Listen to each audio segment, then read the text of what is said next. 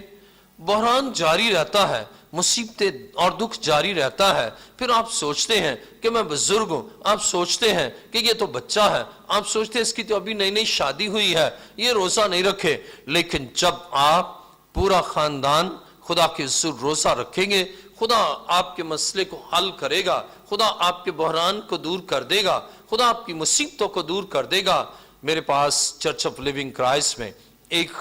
خاتون آئی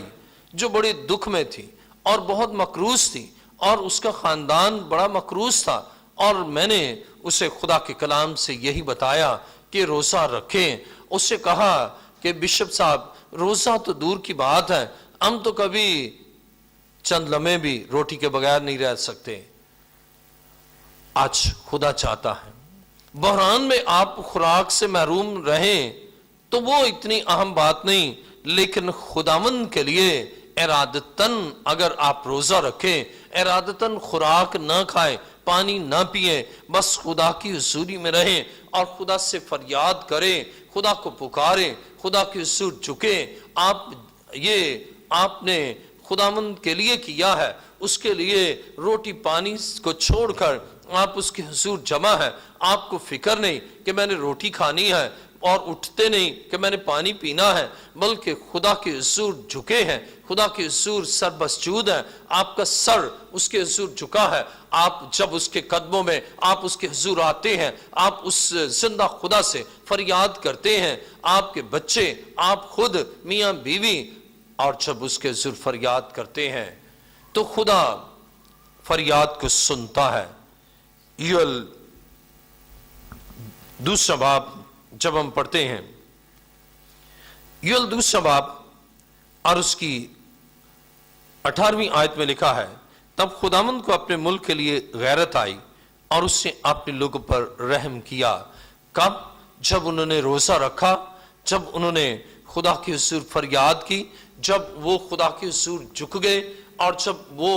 سب لوگ خدا کے حضور روزہ رکھ کر آئے اور انہوں نے خدا سے فریاد کی، خدا نے ان کی حالت زار کو دیکھا، خدا نے ان کے دکھ کو دیکھا، خدا نے ان کے آنسو کو دیکھا، خدا نے ان کی پریشانی کو دیکھا، خدا نے ان کے قرض کو دیکھا، خدا نے اس قرض کی لعنت کو دیکھا اور اپنی آسمانی برکت ان پر نازل کی۔ خدا کو ان پر رحم آیا اس لیے کہ وہ خدا کے حضور آئے۔ آج بہت سے لوگ ہیں جو روزوں کے ان 40 ایام میں بھی روزے نہیں رکھتے اور وہ سوچتے ہیں کہ میں روزہ رکھ نہیں سکتا، لیکن جب آپ خدا کے قدموں میں جھکیں گے، جب آپ خدا کے حضور آئیں گے، جب آپ خدا کے حضور اپنے آپ کو پیش کریں گے، آپ کے بچے، آپ خود، میاں بیوی، آپ کے بزرگ جب خدا کے قدموں میں اور خدا کے گھر میں آئیں گے، خدا آپ پر رحم کرے گا۔ اور جب خدا رحم کرتا ہے تو یوئیل دوسرا باب اور اس کی 19ویں آیت میں لکھا ہے، پھر خداوند نے اپنے لوگوں سے فرمایا، میں تم کو اناج اور نئی مے اور تیل عطا فرماؤں گا اور تم ان سے سیر ہوگے، اور میں پھر تم کو قوموں میں رسوا نہ کروں گا۔ خدا کے کلام مقدس میں ہم دیکھتے ہیں خدا اپنے لوگوں سے وعدہ کرتا ہے کہ میں تم کو اناج دوں گا، میں تمہیں تیل دوں گا، میں تمہیں سیر کروں گا، اور پھر تو قوموں میں رسوا نہ ہوگے، تم مقروض نہ ہوگے۔ اور رسوائی جو قرض کے سبب سے ہے، رسوائی جو بدحالی کے سبب سے ہے، رسوائی جو برکت نہ ہونے کے سبب سے ہے، آپ نے قرض دینا ہے اور قرض لینے والا آپ کے گھر کے سامنے کھڑا ہے اور برے الفاظ ادا کر رہا ہے، لیکن آپ رسوا تو ہو رہے ہیں لیکن ادا کرنے کے لیے کچھ نہیں۔ لیکن جب آپ خدا کے قدموں میں جھکتی ہیں، خدا کے قدموں میں جھکتے ہیں، جب آپ خدا کے حضور فریاد کرتے ہیں، آپ کہتے ہیں کہ اے خدا میں تو کچھ بھی نہیں، اے خدا میرا ایمان ہے، کھیت تو ہیں لیکن ان میں پیداوار تو دے گا، پاکستان تو ہیں ان میں پھل تو ہی بخشے گا، اے خدا تو ہی اسودہ کرے گا، تو ہی مجھے فراہم کرے گا، تو ہی میرے گھر کا خود کفیل کرنے والا ہے، تو کفالت کرے گا، تو مجھے فراہم کرے گا۔ اے خداوند میرا بھروسہ تجھ پر ہے، اے خدا میرا توکل تجھ پر ہے، اے خدا میرا آسا تجھ پر ہے۔ جب آپ خدا کے گھر میں، خدا کے قدموں میں، خدا کے حضور جھکیں گے، فریاد کریں گے، روزہ رکھ کر آپ اس کے حضور التجا کریں گے، وہ آپ پر رحم کرے گا، اور پھر وہ آپ کو دینے کا وعدہ کرتا ہے، اور وہ کہتا ہے کہ میں تجھے دوں گا، میں تجھے اناج بخشوں گا۔ عزیزو کتنا عظیم ہے ہمارا خدا جو اپنے لوگوں کے لیے اتنے اچھے منصوبے رکھتا ہے۔ اور کلام خدا میں ہم دیکھتے ہیں کہ وہ چاہتا ہے کہ ہم نرسنگا پھونک کر یعنی زیادہ لوگوں کو اس طرف لائیں کہ وہ خدا کے قدموں میں آ جائیں اور خداوند زندہ خدا کے قدموں میں جھک جائیں۔ جب ہم یوئیل پہلا باب اور اس کی 4 آیت پڑھتے ہیں تو لکھا ہے کہ جو کچھ ٹڈیوں کے غول سے بچا اسے دوسرا غول نگل گیا، اور جو کچھ دوسرے سے بچا اسے تیسرا غول چٹ کر گیا، اور جو کچھ تیسرے سے بچا اسے چوتھا غول کھا گیا۔ اب بائبل مقدس بیان کرتی ہے کہ جب یہ روزہ نہیں رکھتے اور جب یہ خدا کے قدموں میں نہیں آتے، اپنے گناہ کا اقرار اور اعتراف نہیں کرتے، تو جو کچھ پیدا ہوتا بھی ہے وہ ان کے لیے اور ان کے بچوں کے لیے نہیں، خاندان کے لیے نہیں، ان کی اولاد کے لیے نہیں، بلکہ ٹڈیوں کا غول کھا رہا ہے۔ جو ایک غول سے بچ گیا دوسرے نے کھا لیا. بعض اوقات بیماری کی صورت میں غول آتا ہے اور وہ چٹ کر جاتا ہے، لیکن جو اس سے بچتا ہے وہ کسی ایسے کیس میں ملوث ہوتا ہے کہ پولیس کھا جاتی ہے. کچھ اور بچتا ہے، وہ جادوگر کھا جاتے ہیں اور ان تک نہیں پہنچتا. لیکن وہ اینالائز نہیں کرتے کہ آخر سبب کیا ہے، وہ یہ تجزیہ نہیں کرتے کہ آخر میرے ساتھ ایسا کیا ہے، میرے ساتھ ایسا کیوں ہو رہا ہے. پیداوار تو ہے لیکن اس سے آسودگی نہیں، جاب تو ہے لیکن برکت نہیں، ارننگ ہے، انکم ہے، لیکن اس میں بلیسنگ نہیں. آج بہت سے لوگ فائنینشیل کرائسس کا شکار، اقتصادی بحران کا شکار، لیکن وہ پھر بھی تجزیہ نہیں کرتے، پھر بھی غور و فکر نہیں کرتے، سوچ بچار نہیں کرتے. شاید آپ آج اس وقت سوچ بچار کر رہے ہیں، غور و خوض کر رہے ہیں کہ آخر وجہ کیا ہے، اور جب آپ غور و خوض کرتے ہیں تو وجہ سامنے آ جاتی ہے. خدا سے دوری وجہ سامنے آ جاتی ہے، گناہ وجہ سامنے آتی ہے، ناراضی اور حرام کاری اور احکامات خدا سے دوری. اور خدا چاہتا ہے آپ اس کے قدموں میں آئیں، خدا چاہتا ہے کہ مقدس محفل فراہم کریں، اور خدا چاہتا ہے آپ اس کے قدموں میں آئیں اور وہ آپ کے لیے عجائب کو ظہور میں لائے گا. اور بائبل مقدس بیان کرتی ہے کہ خدا چاہتا ہے آپ کو بحران سے نکالے. یوئیل پہلا باب اس کی 5ویں آیت میں لکھا ہے،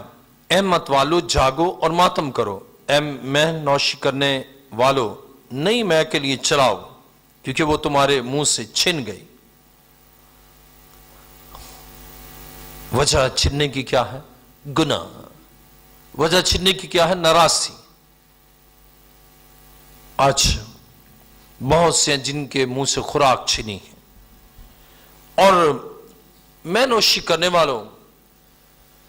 کو یوئیل جگاتا ہے، بیدار کرتا ہے، روحانی بیداری لاتا ہے. آج بہت سے ہیں جس طرح شراب کے نشے میں لوگ متوالے ہوتے ہیں، وہ گناہ کے نشے میں سرشار ہیں اور متوالے ہیں. لیکن آج خدا کا پاک روح آپ کو جھنجھوڑتا ہے کہ میں نوشی چھوڑے، جھوٹ چھوڑے، بدی چھوڑے، ناراضی چھوڑے، حرام کاری چھوڑے، گناہ کو چھوڑے، ترک کریں. اور جب آپ روزہ رکھ کر اپنے گناہ کا اقرار کر کے خداوند کے حضور آتے ہیں، خدا کے قدموں میں آتے ہیں، تو خدا آپ کو معاف کرتا ہے، خدا بحران سے آپ کو رہائی بخشتا ہے، خدا آپ کی زندگی میں معجزہ کرتا ہے. اور میرا ایمان ہے کہ آج ابھی اسی وقت خداوند کا پاک روح آپ کو چھو رہا ہے تاکہ آپ میں نوشی چھوڑ دیں، شراب نوشی چھوڑ دیں، سگریٹ نوشی چھوڑ دیں اور بھنگ پینا چھوڑ دیں، آپ ہیروئن کا نشہ چھوڑ دیں. خدا نہیں چاہتا آپ نشے میں متوالے رہیں، خدا نہیں چاہتا آپ گناہ میں متوالے رہیں، خدا نہیں چاہتا آپ ابلیس کے ساتھ اس بدن کو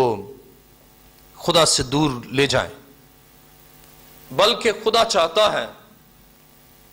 آپ اس کے قدموں میں آئیں. خدا چاہتا ہے آپ اس کے حضور آئیں. خدا چاہتا ہے کہ آپ آج خوشحالی کے لیے اس کے قدموں میں جھکیں، اور وہ آپ کے لیے خوشحالی کا عظیم منصوبہ رکھتا ہے. اور کلام خدا میں یوئیل پہلا باب اس کی 7ویں آیت میں لکھا ہے، انہوں نے میرے پاکستان کو اجاڑ ڈالا اور میرے انجیر کے درخت کو توڑ ڈالا. انہوں نے ان کو بالکل چھیل چھال کر پھینک دیا، ان کی ڈالیاں سفید نکل آئیں. عزیزو، جو کچھ خدا نے دیا اس کا مس یوز کیا. خدا نے پیسہ دیا خوشحالی کے لیے، لیکن انہوں نے شراب پر خرچ کر دیا. خدا نے خوشحالی کے لیے پیسہ دیا، انہوں نے سگریٹ نوشی پر خرچ کر دیا. خدا نے پیسہ دیا، انہوں نے افیون اور چرچ کے لیے خرچ کر دیا، خدا نے پیسہ دیا، انہوں نے سنیما ہاؤس جانے کے لیے ٹکٹ خرید کر ضائع کیا، اور خدا ان سے ناراض ہے۔ خدا نہیں چاہتا کہ آپ نشے میں رہیں، لیکن جب آپ روزہ رکھیں گے آپ اس نشے کو بھی چھوڑیں گے۔ اگر سگریٹ سے آپ کی جان نہیں چھوٹ رہی، آپ روزہ رکھیں، سگریٹ نوشی سے روزہ، نشے سے روزہ، گناہ سے روزہ، ناراستی سے روزہ، بطالت اور جھوٹ سے روزہ، اور زندہ خدا کے قدموں میں آئیں۔ خداوند آپ کے لیے عجیب اور عظیم کام کرے گا، خدا آپ کو خوشحالی دے گا، اور یہ اس کا وعدہ ہے، اور وہ اپنے خادموں کے ذریعے سے کلام کرتا ہے، جس طرح قوم بنی اسرائیل سے خدا نے اپنے بندہ اپنے نبی یوئیل کی معرفت کلام کیا، آج خدا آپ سے کلام کر رہا ہے۔ Bishop professor doctor Ilyas Joseph نہیں، بلکہ خدا اپنے خادموں کو اپنے اعلی کار بناتا ہے، تاکہ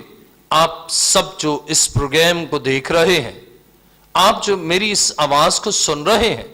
آپ زندہ خدا کے قدموں میں آئیں۔ آپ بدحال ہیں، آپ مقروض ہیں، اور آپ سود کی رقم تلے دبے ہوئے ہیں، مالی پریشانیاں ہیں،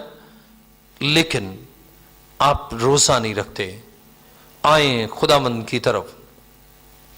اور بائبل مقدس بیان کرتی ہے کہ روزے کے لیے ایک دن مقدس کرو۔ جب ایک دن آپ مقدس کرتے ہیں اور آپ روٹی نہیں کھاتے، آپ پانی نہیں پیتے، بس خدا کے کلام کو سنتے اور خدا سے دعا کرتے ہیں، آپ زندہ خدا کی حضوری میں رہتے ہیں، پھر نشے کے لیے آپ کے پاس وقت نہیں، گناہ کے لیے وقت نہیں، ناراستی کے کاموں کے لیے وقت نہیں، بلکہ آپ صرف اور صرف زندہ خدا کے قدموں میں جھکے ہوئے ہیں۔ اور آج خدا چاہتا ہے آپ مالی اقتصادی برکت کو حاصل کریں، اور اس کے لیے آپ کو روزہ رکھ کر خدا کے حضور آنا ہے۔ اور جب آپ روزہ رکھ کر خدا کے حضور آتے ہیں، خدا آپ کے لیے کام کرتا ہے۔ عزیزو، اگر آپ سوچتے ہیں کہ میں روزہ نہیں رکھ سکتی، سوچتے ہیں میں روزہ نہیں رکھ سکتا، یا آپ سوچتی ہیں میں روزہ نہیں رکھ سکتی، آپ خداوند کے قدموں میں آئیں۔ پھر ایک کیا، آپ 40 روزے رکھیں گے۔ میں روزے نہیں رکھ سکتا تھا، میں بھی ایسے ہی سوچتا تھا، لیکن جب میں نے دل سے یسوع مسیح کو شخصی نجات دہندہ قبول کیا، اور پھر روٹی اور پانی سے زیادہ ضروری اس کا کلام اور اس کی حضوری، اور پھر آپ روزہ رکھتے ہی جائیں گے۔ ایک دن مقدس کیا، پھر آپ چاہیں گے کہ میں پھر دوسرے دن بھی، تیسرے دن بھی، چوتھے دن بھی، اور یوں 40 روزے جب آپ کے ہوں گے، تو آپ کا دل نہیں چاہے گا کوئی نشہ کرنے کو، آپ کا دل نہیں چاہے گا کوئی بری بات منہ سے نکالنے کو، اور اس کے بعد پھر آپ مسیح میں نئے سرے سے پیدا ہو کر، اور مردوں میں سے جس طرح مسیح جی اٹھا، آپ گناہوں سے جی اٹھ کر ابدی زندگی اور زندگی پاتے ہیں، زندگی پاتے ہیں اور ابدی زندگی پاتے ہیں۔ آئیے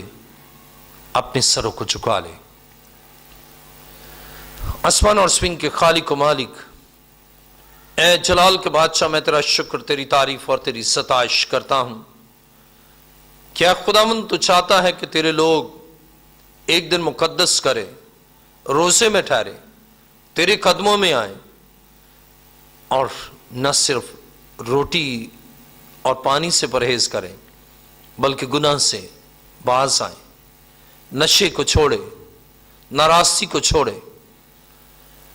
آئے خداوند ایک ایک بدن کو چھو لے، اور میرا ایمان ہے کہ خداوند ابلیس جن کے ذہن اور خیالوں میں یہ سوچ پیدا کر چکا تھا کہ وہ روزہ نہیں رکھ سکتے، لیکن تیرے کلام مقدس میں ہم پڑھتے ہیں کہ شیر خار بھی روزہ رکھے، اور بوڑھے بھی روزہ رکھیں، جوان بھی روزہ رکھیں، مرد و زن بھی روزہ رکھیں۔ تیرا شکر ہو کیا خدا بند تو چاہتا ہے سب کو برکت دے اور وہ روزے کے ذریعے سے روحانی ترقی اور بالیدگی حاصل کریں، تجھ میں اور تیری محبت میں بڑھتے جائیں۔ تیرا شکر، تیری تعریف کرتا ہوں۔ میرا ایمان ہے تو نے ایک ایک کو فضل بخش دیا ہے تاکہ خداوند روزہ رکھ کر تجھ میں پیوست ہوتے جائیں، تیرے حضور سے خوشحالی، ترقی اور برکت تیرے لوگوں کو حاصل ہوتی جائے، یسوع کے عظیم اور جلالی نام سے، آمین۔